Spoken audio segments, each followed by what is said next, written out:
The newest show on Disney Plus has just dropped, The Falcon and the Winter Soldier, Episode 1, and we've got all the details. We're going to break it down for you, and then we're going to have some predictions at the end. So stick around, you don't want to miss it.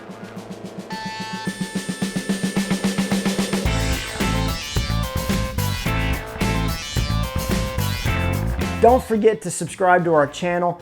It's really important. It helps you be part of the community, and we love that. I love that. I love getting to connect with you guys. Don't forget to turn on notifications so that you'll know when we drop new content, because we drop 1 or 2 videos a week in the form of these reviews and then Easter egg videos and then some fun stuff in between. Speaking of that, if you haven't seen our video about Infinity Stones, check that out. It was pretty cool. It was a lot of fun to shoot. I'm interested to see what you guys think about it. Some people really don't agree with me. Some people really don't agree with me. And then some people just think it's funny and they like to watch it. So if you're one of those people, check it out. Having said that, let's get right into the episode. This episode was called The New World Order, and I gotta say, when it first started, I thought, oh, we're gonna get some new characters, we're gonna get to see some new insidious kind of organization. And we did get a little bit of that, but I really love the twist on the idea of New World Order, that there's a new world, there's a new order, there's a new rhythm to the way things are going. And that was really evident throughout Sam and Bucky's interactions. I really love the fact that these Disney shows are getting an opportunity to let these actors not only flex their muscles here, it's their acting chops, but us get some deep dives as fans into the characters and their reactions to the blip and the things that went on. There were so many layers to this. I'm super excited about this show. We were able to really see some new flavors out of these characters and get a new aspect of this world that we're living in here. That's one of the great things that I think we're gonna see out of these different series that are coming out, is really giving the universe space to breathe and these characters room to grow, which is awesome. But it's also something you can do whenever you've had 10 plus years of character development going on. We're invested, Marvel's invested, and we've got time to see these things, and they've got room to take some risks. Right off the bat, we got an awesome action sequence with Batroc. I was excited to see Batroc right off the bat. He was a really underused character in Captain America the Winter Soldier, and getting to see him right off the bat and trying to figure out what he's doing and what he's a part of is going to be, at least for me, a really awesome thread running through this series. I'm really hoping that he's connected with all of this somehow. I hope he isn't just something out here on the side, but I was really excited to see him. I was really excited that they started off with a bang.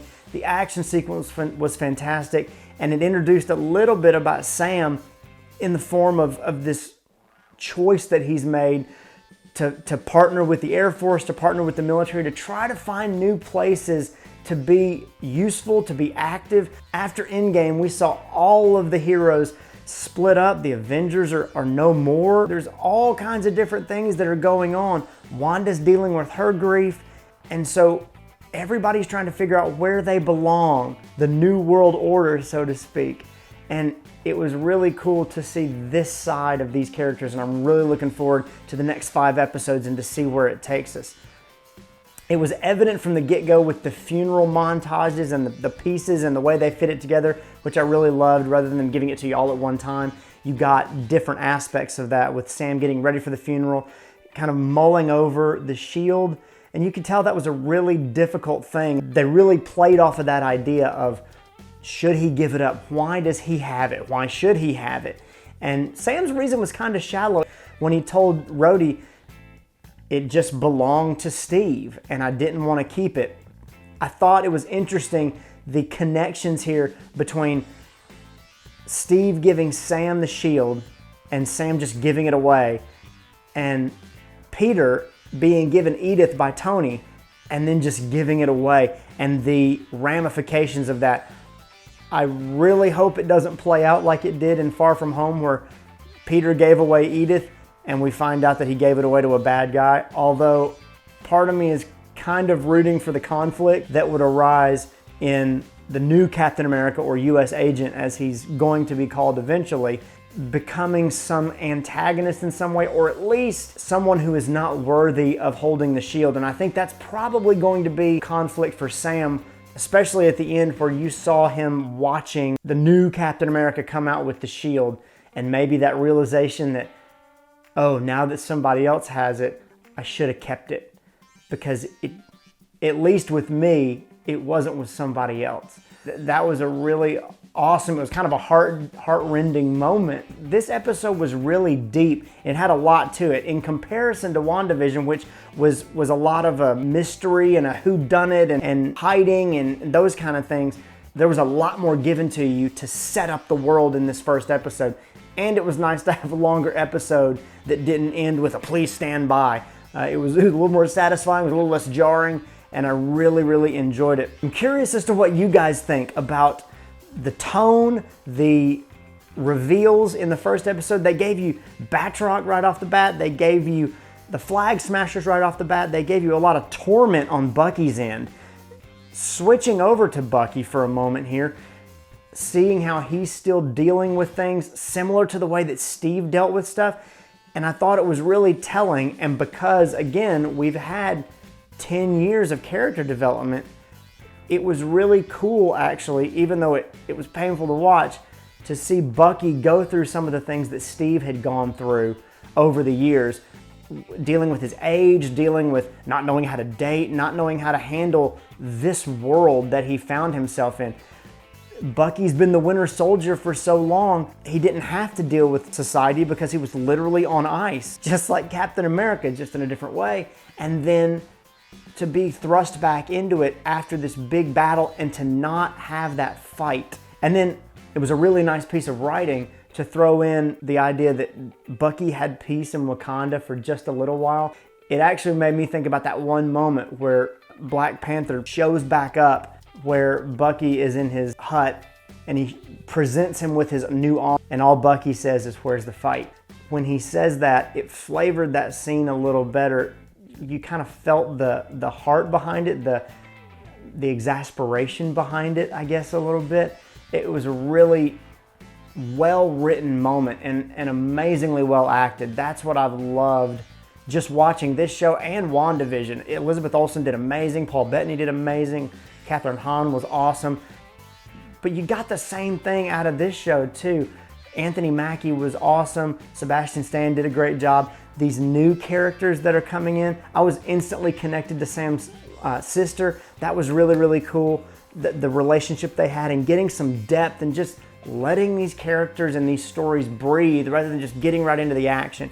Got plenty of time to do that, and it made this feel more real. It made it feel like we were a part of it and connected to it, which I think when the battles start, we're going to feel a lot more connected and invested in what's going on. We saw Sam dealing with the blip. We got to see Bucky dealing with the blip and making his amends. Separate from his list of marking off assassination targets, he had this list of people he needed to make things right with.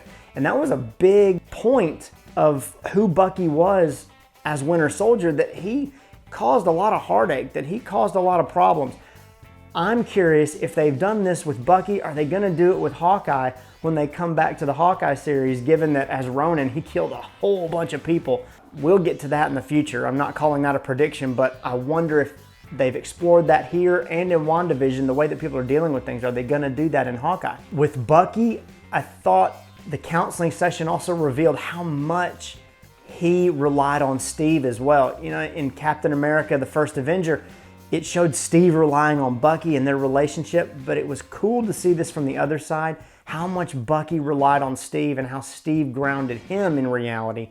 And without that, what's he gonna do? As Bucky is making more amends, we see this guy that we think is Bucky's friend, and he is, but we find out that he is somebody that Bucky is trying to make amends to because he killed his son.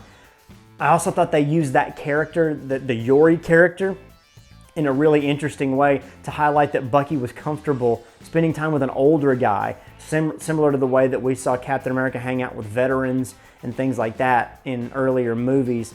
It was endearing and it made for some fun scenes, but it also kind of grounded this idea that Bucky is older than other people. And then of course they played that for a joke during the date whenever the girl asks, "How old are you?" and he says 106. I thought that was a really interesting thing counseling-wise that they put out there as a barrier for Bucky, that he has to be the author of his own story. That's going to be part of his story. It's going to be part of Sam's story. And there's a whole lot in here in the first episode about legacy. Cap's legacy, what that means for Bucky, what that means for Sam, what that means for the world. I think it's a good time to talk about the Flagsmashers here when we're talking about legacy. I am really excited to see this organization. Now, in the comics, Flagsmasher is an operative for an organization called Ultimatum, and it's basically a world army with a global agenda. I'm not going to go into the acronym. It's insanely long. I have an older video you can watch that will explain that a little bit, the trailer breakdown from Falcon and the Winter Soldier. But the Flagsmashers, when they're introduced, look like they have some super soldier serum in them, jumping off of high buildings, out of second-story windows, kicking people across a road. There were several things that gave me this super soldier serum vibe, and I wonder if, again, Cap's legacy, if this is not something out there that Sam and Bucky are going to feel obligated to deal with. Another thing that was really interesting and a nice bit of foreshadowing to me, Sam shows up in New Orleans to see his family, and as he's getting out of the truck, his nephews run up to him and yell, "Uncle Sam!" I know I'm late to the game, but until that moment, the patriotic connections between Captain America, Uncle Sam, those kind of things never dawned on me. And when it happened, I'm assuming for some people it was, oh yeah, he can totally be Captain America because he's Uncle Sam. It's like for some reason it made it okay. You know, the world's struggling to heal. The Avengers are scattered. Heroes are reeling and the government is trying to figure out what to do too. I know it's easy to vilify the government and to not trust them. And that's been a theme in the Marvel Universe in some aspects, especially with Hydra and those kind of things. But we tend to forget, especially in this world, that everybody is reeling from the snap, from the blip. All of these things are affecting everybody. It was a massive, massive event. I love that Marvel is not ignoring it and saying, okay, let's move on to some different comic stories, but they're letting this story play out and just see where it goes. On to some predictions. We've already been told by Anthony Mackie that there's going to be some kind of cameo, although Paul Bettany really ruined the idea of a cameo for us, for better or worse. It's going to make everybody a little more hesitant to say, oh, who's the cameo? Who's it going to be? Maybe it ends up being another version of Anthony Mackie. And if it is, Marvel deserves to be slapped and Paul Bettany deserves an Oscar. There's going to be some kind of cameo, hopefully. And we're definitely going to find out, I think the whole series, in fact, is not just about the villains and setting up this new world order, so to speak, but who is going to be the new Captain America. The showrunners have said that, the writers have said that, Kevin Feige has said that. So that's definitely going to be the heart of this show, I think. The Baron Zemo moments are going to be very important, very impactful. I think he's probably going to be around for a while. I don't see that rectifying or reconciling, not only because he's such a good actor and the story and the backstory is so deep and rich, but in the comics there are generations of Barons Zemo, Baron Zemos? Zemeses? Barons Zemo. We're going to go with Barons Zemo. It sounds more grammatically correct. There are a lot of different Barons Zemo in the comics, and so I think we're going to see him a lot. I don't see his story resolving before the end of the series, and he'll pop up someplace else, hopefully. I'm hoping to see more crossovers. We got to see a little bit of Don Cheadle as Rhodey at the funeral in this episode, and I think we're going to see some other crossovers, probably that we're not expecting.